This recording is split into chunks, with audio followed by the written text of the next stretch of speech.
حتى الطفل والحدث وتهمه ذاك الشخص الذي لم يكن يتجاوز سنه أكثر من سن معينة حفاظا عليه.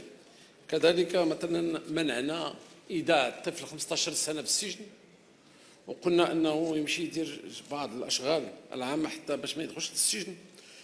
قلنا كذلك أنه القاضي ألزمنا أنه لا يمكنه أن يودع شخصا في السجن، وإذا أراد ودعه لا تكون شي جرائم خارقة إذا يجب أن يعلل لماذا ويصدر حكما في الموضوع حتى نحافظ على الطفل حتى لا يدخل السجن.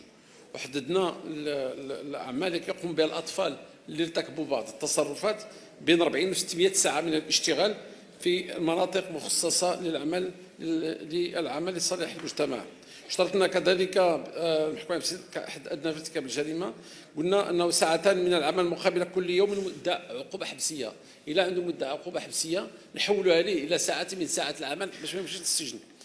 قلنا كذلك أن الطفل يمشي للاشتغال لما هو دون 15 سنة، ومشينا أكثر من هكا في العقوبات البديلة بالنسبة لما يخص الكبار.